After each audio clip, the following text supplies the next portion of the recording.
Bismillahirrahmanirrahim. Nama saya Muhammad Alif Haikal bin Roslan. Nombor metrik di 1831110. Okey. Hari ini kumpulan kami akan membentangkan tentang anti hadis. Okey. Yang pertama ialah latar belakang anti hadis. Okey, golongan anti hadis mereka menolak hadis atau sunnah Rasulullah sebagai sumber yang kedua syariat Islam selepas Al-Quran. Yang kedua, mereka mendakwa ulama yang terdahulu dan yang terkini adalah palsu. Yang ketiga, golongan anti hadis ini hanya menerima Al-Quran dan mereka juga menolak sumber-sumber yang lain seperti yang ada dalam hadis mereka. Okey, mereka berpendapat sumber-sumber yang ada di dalam Al-Quran sudah lengkap dan sempurna. Pada mulanya, anti hadis tidak secara berkelompok, berjemaah atau gerakan ini hanya mengikut dari pandangan hanya setengah individu sahaja. Okay. Gerakan anti hadis telah wujud pada abad ke-12 Hijrah.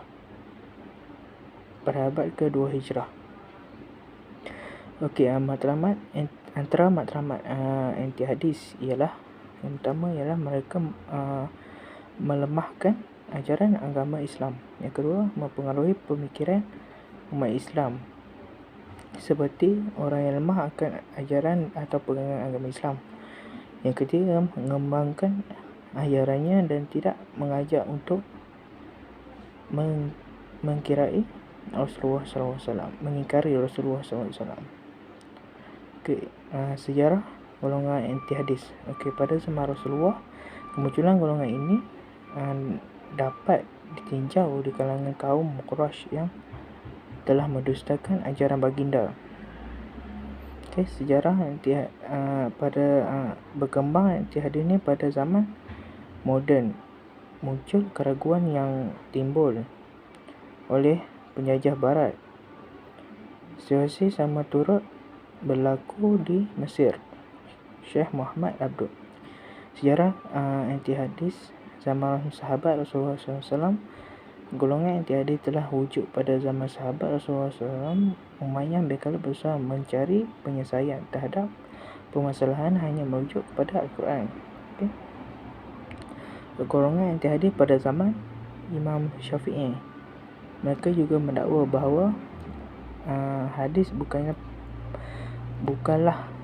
penerang atau penguat kepada Al-Quran. Beliau telah mematahkan idea palsu yang dikemukakan anti hadis. Sekian, terima kasih. Bismillahirrahmanirrahim. Assalamualaikum warahmatullahi wabarakatuh. Nama saya Muhammad Nur Ashraf Wajdi bin Nur Zaki. Nombor metrik di 183111002.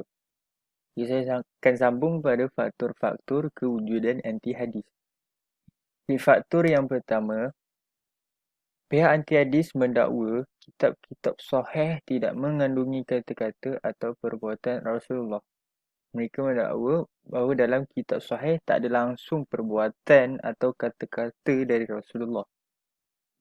Okey, faktor yang kedua, pihak anti hadis terpengaruh dengan idea-idea yang dikemukakan oleh orientalis barat.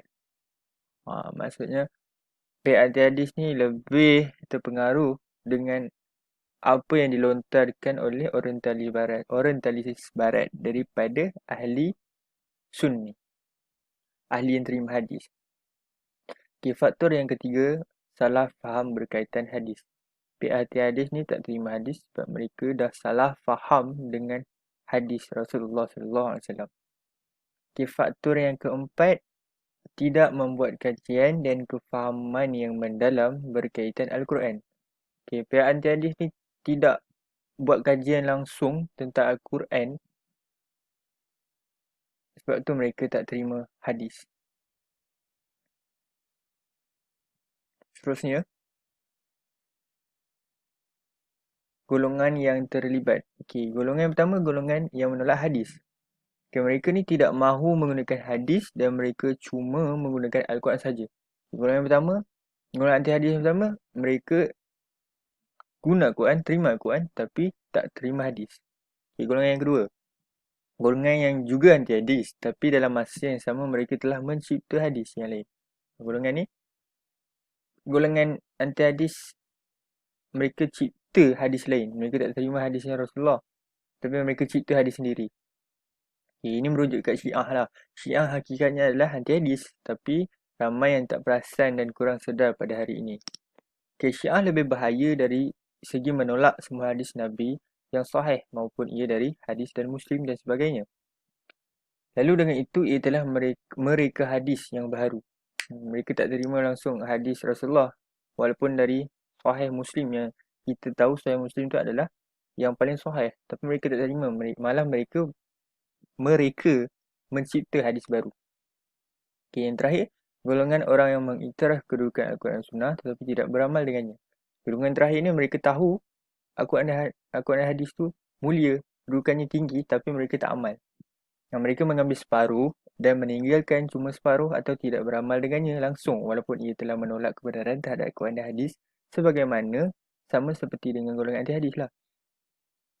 Walaupun mereka ni iktiraf kedudukan Al-Quran dan hadis tu, tapi mereka tak beramal dengannya. Mereka mengambil separuh dan tinggal separuh, atau mereka tak ambil langsung. Jadi boleh digelar golongan anti hadis lah sebab tak terima kan. Okay, mereka sering melakukan maksiat, fasik dan sebagainya serta mereka bersifat malas untuk mengamalkannya. Seterusnya, hujah-hujah anti hadis. Okay. Hujah yang pertama, mereka berkata bahawa Al-Quran adalah sudah lengkap lagi sempurna. Bagaimana yang kita tahu, Al-Quran memanglah kalam Allah. Memang tak ada apa yang dusta dalam tu, memang suci. Tapi bukanlah semua benda ada dalam Quran. Contohnya, Allah memang suruh kita solat, tapi dalam Quran tak ada pun tunjuk cara untuk kita solat. Jadi hadis itulah yang mendetailkan, yang menerangkan macam mana kita solat. Okay. Jadi walaupun Al-Quran itu sempurna, tapi masih perlu hadis untuk menjelaskan sesuatu yang tak jelas. Okay, hujah yang kedua. Tugas Rasulullah hanyalah diibaratkan oleh golongan mereka seperti seorang postman. 10 dalil Al-Quran berkaitan dengan tugas Rasulullah. Okay, mereka menganggap Rasulullah ni adalah sebagai postman. Sebab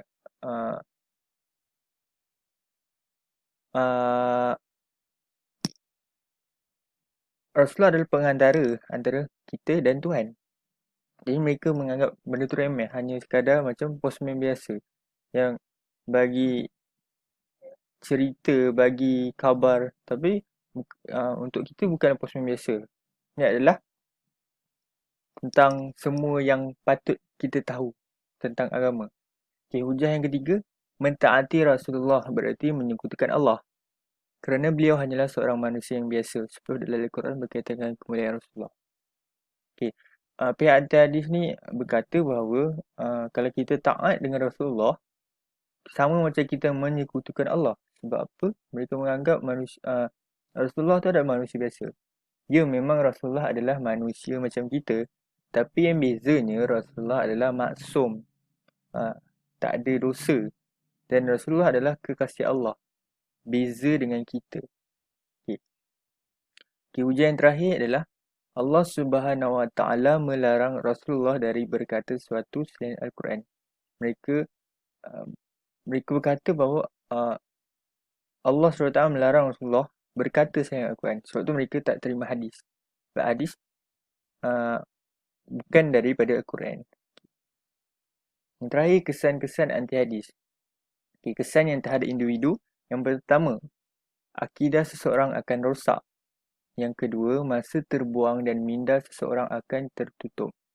Yang seterusnya, kesan kepada masyarakat. Keruntuhan institusi kekeluargaan, berlaku keganasan dan mengakibatkan perpaduan tergugat. Yang terakhir, kesan kepada negara, negara akan mundur dan negara tidak akan stabil. Sekian, Assalamualaikum warahmatullahi wabarakatuh. Saya pas pada pembentang seterusnya. Assalamualaikum warahmatullahi wabarakatuh. Nama saya Muhammad Amirul Akmal bin Syarifuddin, nombor metrik D183111185. Hari ini saya akan menerangkan apakah latar belakang bagi pergerakan anti-hadis di Malaysia. Sebelum itu, mari kita lihat apakah latar belakang dan pergerakan anti-hadis di Malaysia. Okey. Yang pertama, ia muncul pada tahun 1985. Poin kedua, ia berkembang di seluruh Malaysia. Yang ketiga, dia telah lahirnya pandangan bahawa hadis ini tidak boleh dijadikan pegangan dan sebagai sumber hukum sekitar pada 1980-an. Maksudnya, para ulama dahulu telah bersepakat pada tahun tersebut bahawa segala sumber yang diberikan oleh anti-hadis tidak boleh digunakan. Okey. Anti-hadis juga telah menerbitkan sebuah buku, iaitu Hadis Satu Penilaian Semula, yakni daripada terbitan Medal Intelek Sendirian Berhad, Petaling Jaya pada tahun 1986. Okey. Pada tahun 1986, bahan-bahan yang berkenaan dengan anti-hadis disebarkan melalui pos. Maksudnya, pada tahun tersebut, pada zaman dulu mana ada sistem online, laman web seperti Facebook sebagainya. Dia ada tapi tidak canggih seperti zaman sekarang. Jadinya dia menggunakan cara untuk mempost ke setiap rumah-rumah orang untuk bagi mengembangkan lagi ajaran anti hadis. Okey. Sekian maklum apa yang kita tahu.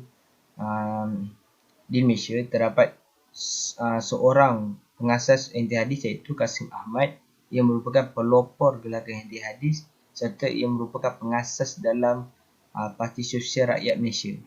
Ada satu kes yang viral yang terdahulu berkaitan dengan Kasim, iaitu seorang wanita yang mempercayai dia merupakan seorang anti hadis dan dia telah menubuhkan satu puak ataupun mengembangkan lagi dia punya bukan cawangan, dia macam